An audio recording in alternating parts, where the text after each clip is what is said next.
Hello everyone, my name is Lowko and welcome to a new episode of StarCraft II Study. Today we are going to take a look at a new Zerg vs Zerg build order. Well, it's actually not new. It is actually a build order that has been around for the longest time, but since all the switches in the metagame, it actually is once again super effective. What you are seeing right now in Zerg vs Zerg is people trying to rush up onto mutalisks as soon as they possibly can, while surviving the early part of the game. Now, how do they survive the early part of the game?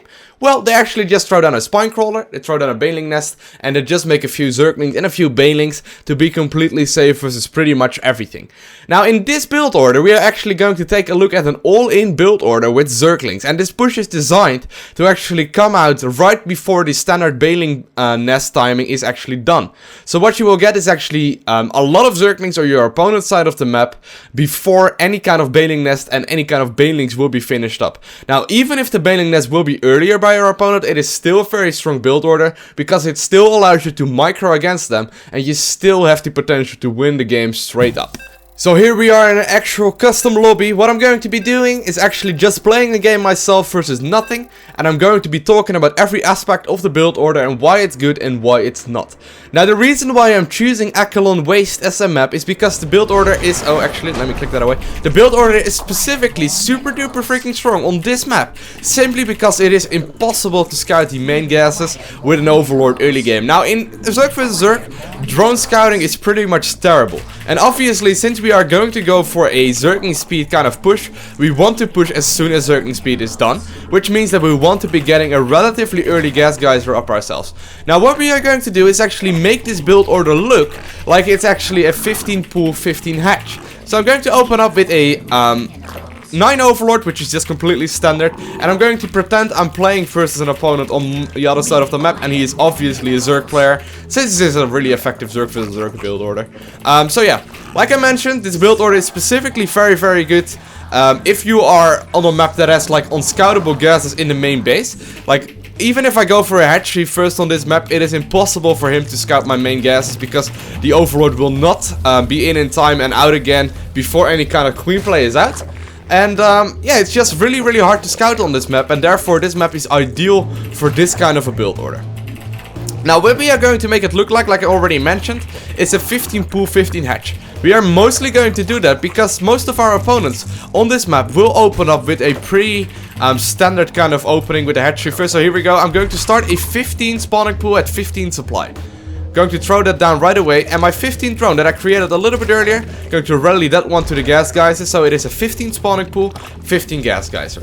At this point, I'm going to be droning up until 16 supply, and I'm going to send down a drone to my natural at 230 minerals, after which I make another drone. So what we will end up having, is actually a 15 spawning pool, 15 gas geyser, and a 17 hatchery. So here we go. I'm going to be sending a drone down, going to saturate this gas geyser, and I'm going to be making one more drone.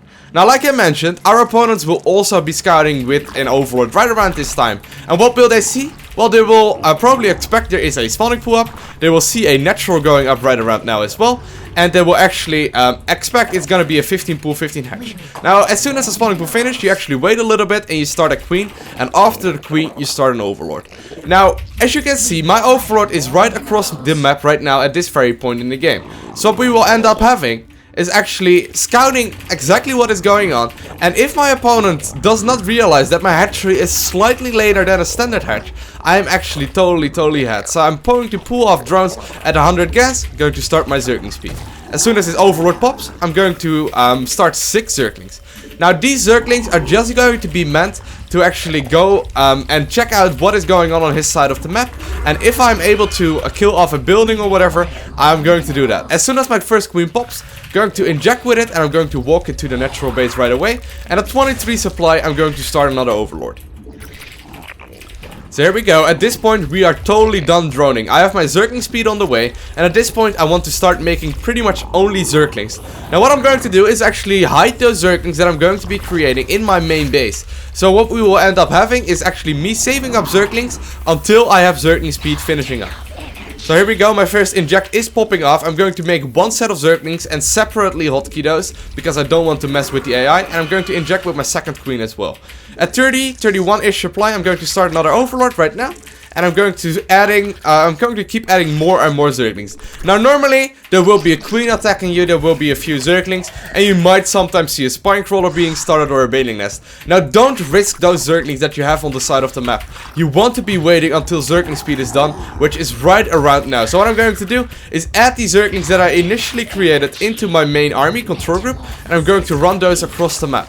So there we go, I'm actually doing that right as we speak, and I'm actually, as you can see, having a lot of Zerglings out on the map already, with a lot more Zerglings on the way. Now, like I mentioned, this push is coming right before any kind of baling nest is finished, and I would actually be pushing right around now, which is the perfect timing to do a lot of damage. So here we have an actual game where I'm executing the build order. It's going to be versus my opponent named Tyrox, and he is spawning as the Zerg player in the top left corner of Echelon Waste, and I am spawning as the blue Zerg in the bottom right corner. Now, just like I said, I'm going to execute this build order right as I did, and my opponent in this specific game is going for a 15 pool, 15 hatchery, which is completely 100% standard right now in Zerg vs Zerg. So once again, I'm going to be opening up with a 15 spawning pool, and I'm going to follow it up with a 15 gas geyser.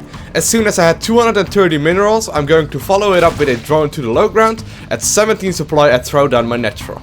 Now my opponent, as you can see on his side of the map, is meanwhile going for the hatchery a little bit earlier before mine, but it's actually quite a minor difference. But the real difference is right here, where my gas geyser is already up and mining.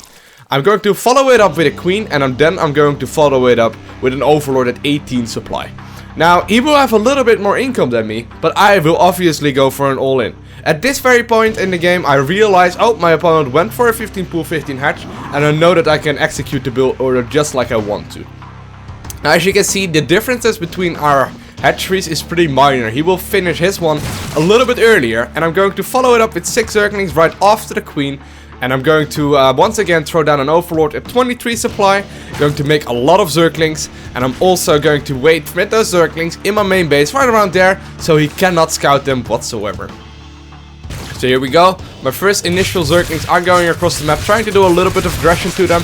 As long as I can weaken the queen, I will already be pretty happy, because if he decides to put all of those queens on hold position, it will be quite a significant deal, because it will be much easier to kill. But here we go. My Zergling speed is finished up. I have 16 drones mining in my main base. Got 2 queens injecting. And I got more and more Zerglings incoming right now. 16 more Zerglings on the way. 20 more. And I'm already moving across the map. Now he meanwhile went for a pretty early baling nest. But as you can see, it is not finished just yet. I'm going to be running up this ramp. And I'm going to be trying as much damage as I possibly can. And as long as I micro properly versus any kind of potential banelings, I will be totally fine to just win this game right here and now. As you can see, more of my Zerglings are moving in right now, and I'm going to be cleaning up this entire game with pretty ease. I want to thank you guys all for watching. Have an amazing day. Don't forget to smile, and if you aren't subscribed already, hit the subscribe button. If you liked the video, please hit the like button, and hopefully I will see you in the next episode, guys. Bye!